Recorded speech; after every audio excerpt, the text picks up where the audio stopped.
Have you ever asked yourself a simple question?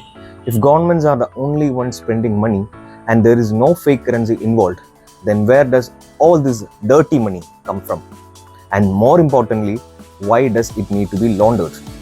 It's a fair doubt. Most people imagine money laundering as something involving forged notes or smuggling briefcases full of fake bills, right? But the reality is far more complex and far more unsettling. Because the money that gets laundered is usually real legal tender, the kind printed by central banks. But it's not the money that's illegal, it's the source, and that's what makes all the difference. Let's break it down. Money laundering is the process of disguising the origins of illegally obtained money so that it appears to have come from legitimate sources. It's how criminals, corrupt politicians, drug cartels, and even billionaires clean their wealth so that they can spend it without raising suspicion. Take this example. A corrupt government official accepts a 10 crore rupee bribe in cash. It's real money, not counterfeit. But he can't just walk into a bank and deposit it. Doing so would trigger questions about the source, right?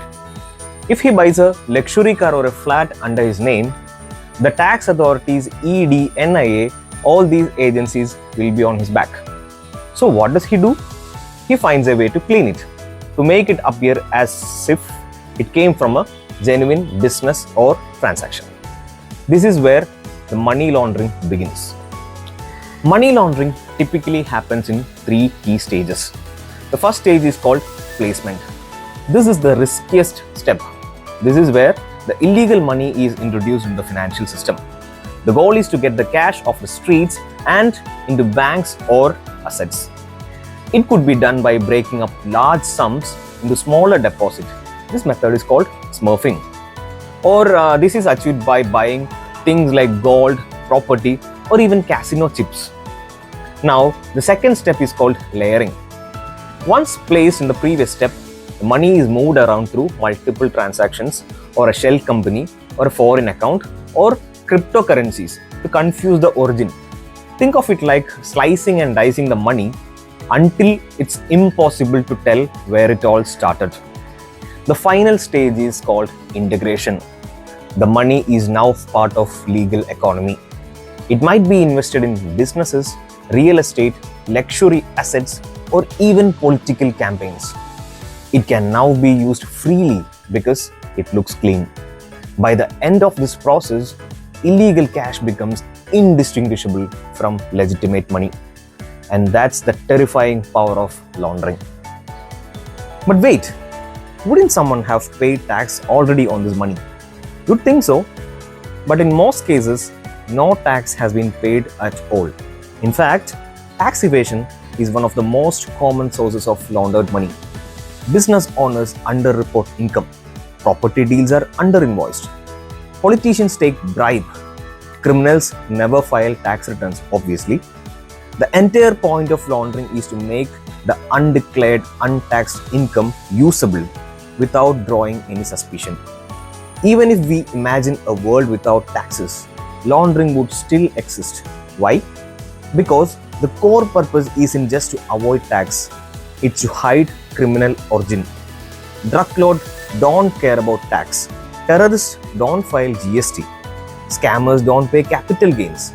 They launder money to protect themselves, not to save money.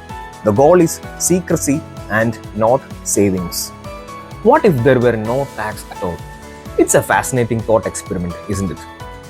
If taxation didn't exist, if there were no income tax, no GST, no reporting requirements on salary or income, would that stop laundering?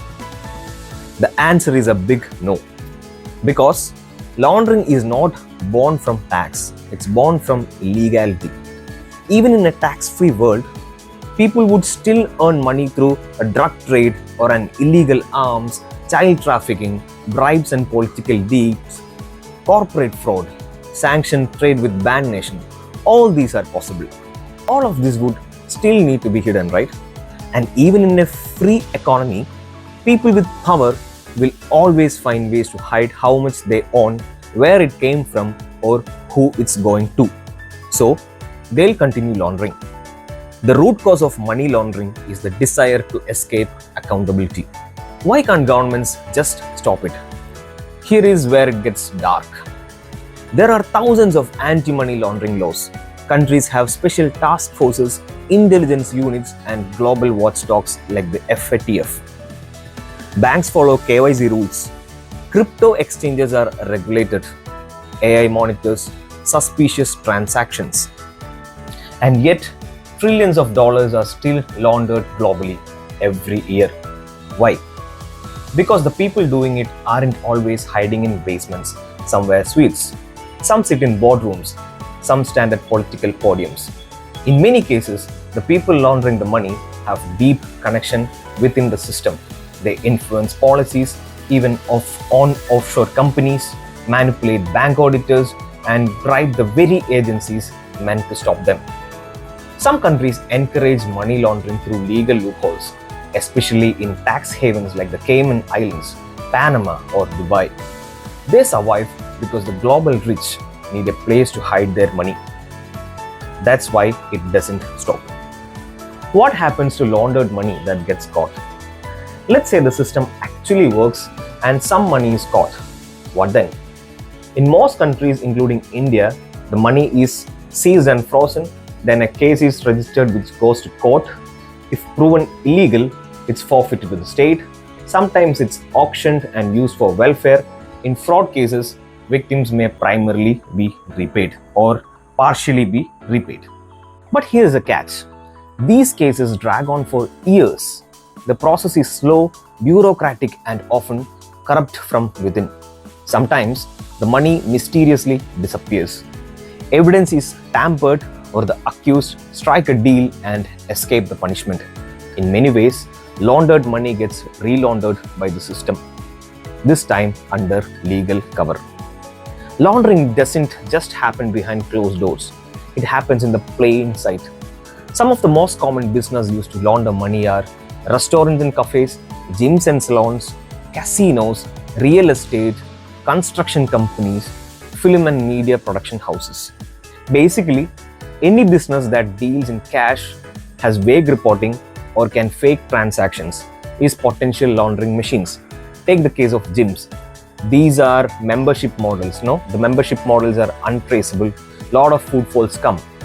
For film, you can inflate the budget of a film and fake the invoices. So similarly, lot of businesses do money laundering or can be used for money laundering. Now, what about digital currency? If we move completely into digital currency, could that stop money laundering? Sad to say, it's another myth. Going 100% digital might reduce cash-based laundering, but it will not stop the practice. In fact, it may just evolve. Why? Because laundering isn't about money moves. It's about binding or hiding where it came from and who owns it.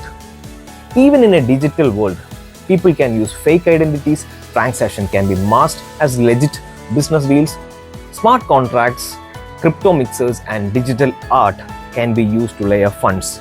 Criminals will simply shift to decentralized finance, gift cards, NFTs, or cross-border shell companies. Unless the global financial system becomes truly transparent and equal, money laundering will adapt and survive. Laundering is not a glitch in the system, it's part of the system. It exists because the world still values wealth more than justice, secrecy more than transparency, and power more than fairness.